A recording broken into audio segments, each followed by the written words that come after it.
Hi everyone, my name is Dr. Frankie. I'm back with Exante and I'm going to be talking all about mental health in this video, and particularly how diets and nutrition can affect your mental health. I think lots of you on this account will be looking to manage your weight, perhaps you're looking to improve your nutrition in general and your general health. This may coincide with periods where you might be struggling with your mental health a bit, so I hope you find this video useful. I think in general, people's mental health can really take a hit when they are changing up their diet, perhaps when they are embarking on a calorie deficit or a diet of some sort. And I think first of all, there's lots of anti-diet culture that goes around on social media where you might be made to feel guilty about wanting to lose weight or about being on a diet. And I think that that's not necessarily very helpful, because some people want to go on a diet to improve their self-esteem, but also they might have medical reasons for needing to do so, such as having type 2 diabetes, and we know that some of the effects of type 2 diabetes can be reversed and we can induce remission with nutrition. So I don't think it's necessarily always a bad thing. What I would say, when you are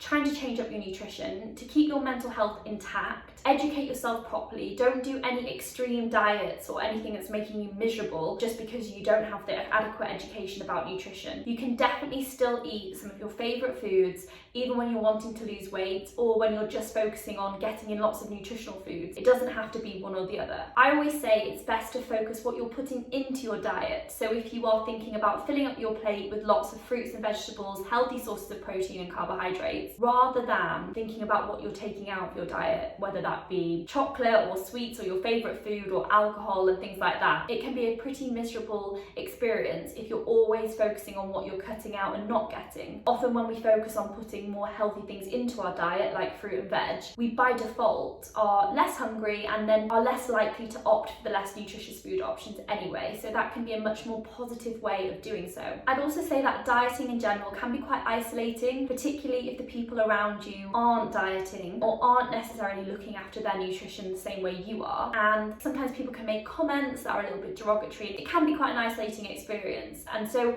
connecting with people in a similar position to you, whether that be on forums or on Instagram accounts such as Exante, can be a way to get a bit of a community, and that can be a really positive mood boost, support your mental health, and just make it a more positive experience in general. So connecting with accounts like this and talking to each other in the comments and things is definitely going to be beneficial for you. And then, as with anything, remember that it's not all about your appearance and it's not all about weight loss. So when you are making positive changes in your diet, you may be benefiting your health or benefiting your appearance if you want to lose weight and you're doing so. But good nutrition has so many beneficial effects for your body that you can't even see. So it will have beneficial effects on your blood pressure, it will reduce your risk of heart attacks and strokes later down the line. We know that things like boosting fibre in your diet reduces your risk of bowel cancer, reduces the risk of type 2 diabetes. There's so many things that you can't even see. So if you feel like you've kind of gone off the bandwagon a little bit and you feel disheartened about maybe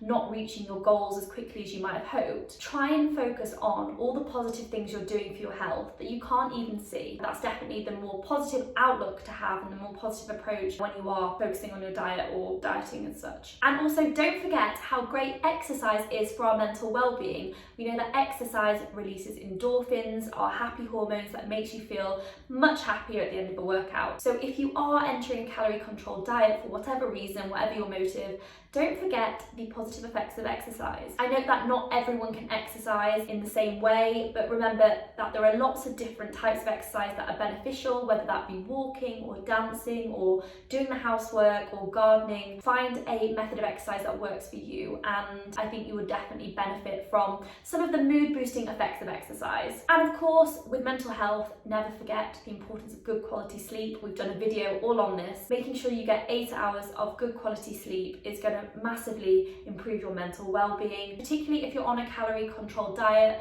Not getting enough sleep is another added stress to your body that you could do without. So really focusing on your sleep will do you lots of good. And with your mental health, if you are struggling, however small it may be, and you find that it's negatively impacting your life, interfering with your day-to-day activities, please don't go through it alone. There is always someone to talk to. Your GP is always open and happy to speak to you. I know lots of people are concerned that the doctors are busy at the moment, but we're never too busy to talk to you about your mental well-being. And don't leave it because you think it's not as bad as someone else's.